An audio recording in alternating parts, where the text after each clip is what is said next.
Vamos lá, nosso estudo de hoje está no Evangelho de Mateus, capítulo 6, versículo 14, que Jesus fala o seguinte, né? Se perdoardes aos homens as suas ofensas, também vosso Pai Celestial vos perdoará. E Emmanuel comenta na lição 135 do livro Fonte Viva, desculpa sempre.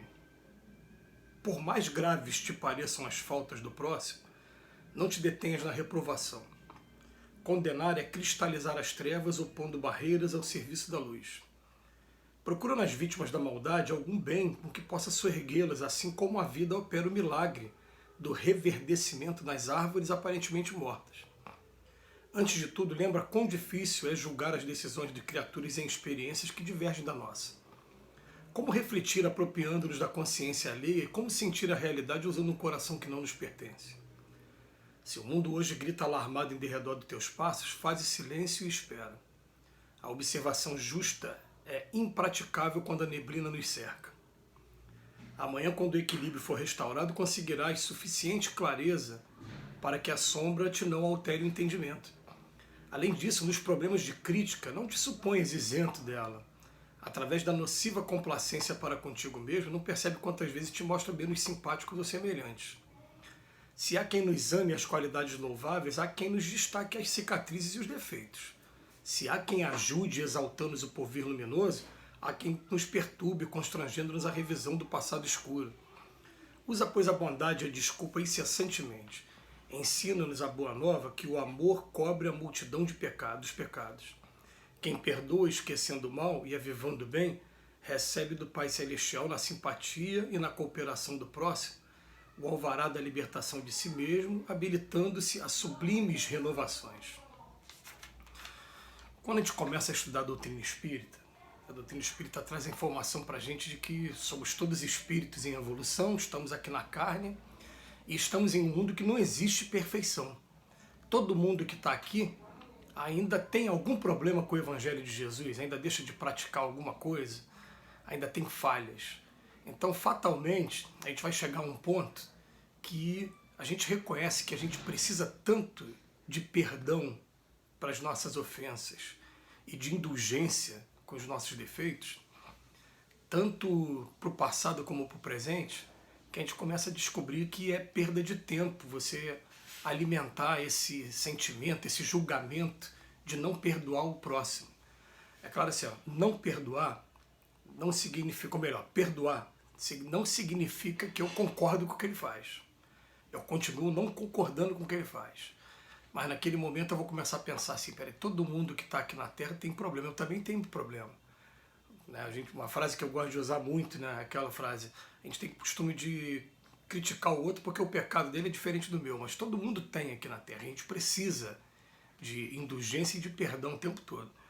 Então, a gente estava até conversando hoje de manhã num curso nosso, em torno do Evangelho mesmo, que a gente não consegue mais hoje visualizar a gente no futuro tendo dificuldade de perdoar alguém. Não consegue mais.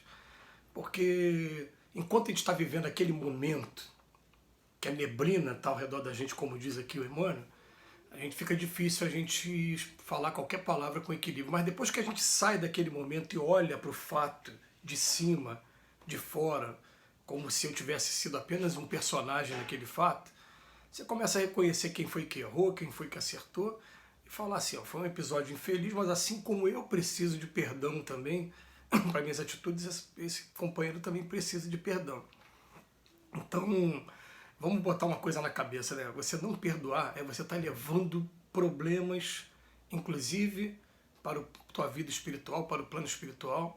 E foi o próprio Mestre Jesus que ele veio trazer uma informação da lei de Deus mesmo, falar, enquanto você não aprender a perdoar, enquanto tiver um ceitiozinho, uma vírgulazinha, a gente não tem porta aberta para continuar a nossa jornada nos mundos mais bem-aventurados das várias moradas da casa do Pai. Então ele veio falar para a gente, ó, condenar é cristalizar as trevas. Olha bem, é bom a gente sempre repetir isso, né? Não significa que eu vou concordar com a atitude dele. Mas pelo menos para tentar ajudar naquele momento, a dica que ele fala, procura nas vítimas da maldade algum bem que possa soerguê-las. Porque olha só, todo mundo aqui tem virtudes e tem defeitos. O que Jesus faz com a gente? Pega as virtudes, procura trabalhar as virtudes, mostrando pra gente que quanto mais a gente estiver colocando essas virtudes a serviço nosso e do próximo, a gente está deixando os defeitos de lado. E daqui a pouco, a virtude passa a ser regra na nossa vida. O defeito ainda existe, mas ele vai ficar ali, ó, exceção, só naqueles momentos mais de invigilância nossa, né? Então é assim que a coisa vai acontecendo. Então você vai pegar, todo mundo tem um aspecto bonito para você observar. Agora, se a gente ficar dando atenção só para o lado feio também, o que acontece? A vida também vai começar a olhar para a gente no lado feio nosso. Emmanuel vem chamar aqui a atenção para a gente, né? De que se tem pessoas que amam nossas qualidades louváveis, vai ter sempre gente também que aponta as cicatrizes, a coisa que você já fez, já ficou lá atrás, mas ficou a cicatriz, e também os defeitos, está fazendo agora. E depois, ó, se tem quem ajude, exaltando também, que nos perturbe, constrangendo o tempo todo a revisão do passado. O passado está lá atrás, mas lembra do que você fez? E aquela acusação, aquilo... Isso vai acontecer aqui na Terra, normalmente. Assim como a gente não gosta que aconteça com a gente também não vai se predispor a ser esse personagem que vai fazer isso na vida do outro, né? E é muito bonito quando a gente ouve o relato dos espíritos, eles falando assim, ó, é muito bom pra gente, o presente que a gente ganha é quando a gente vai atrás da ovelha perdida e consegue trazer de volta essa ovelha na direção do Pai. É quando a gente consegue tirar alguém de um profundo sofrimento, de trevas, oferecer oportunidade daquela pessoa de reabilitação, de reparação do mal que ela fez, de arrependimento pelo mal que ela fez.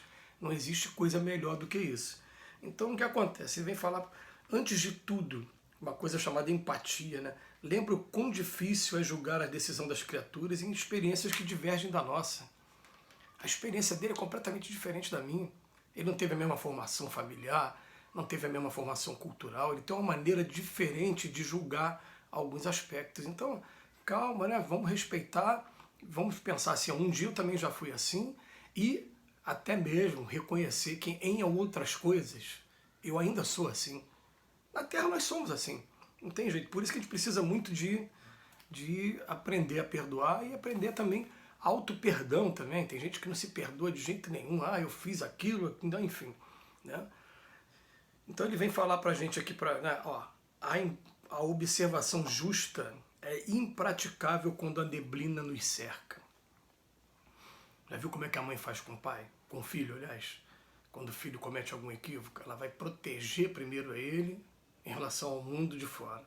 E depois vai virar para ele, vai procurar educar para que ele não cometa mais o mesmo erro.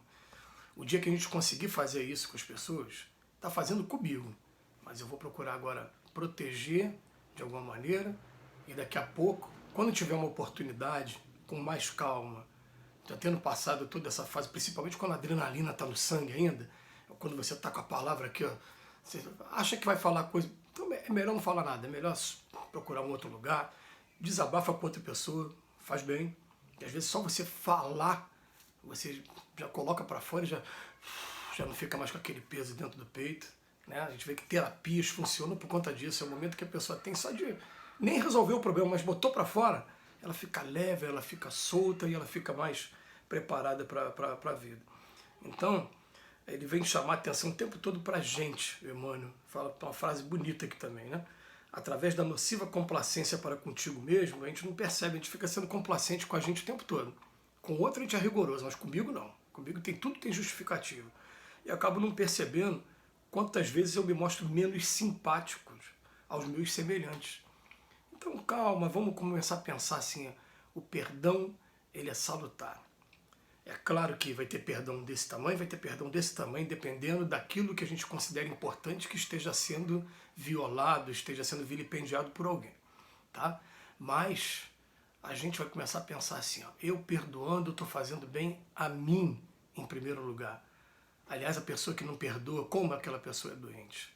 Cada vez que ela lembra do fato, ela está jogando adrenalina de novo, jogando um monte de toxina dentro do corpo, que está fazendo com que todo o seu corpo físico se altere, a pressão arterial aumenta, dá um montão de alteração.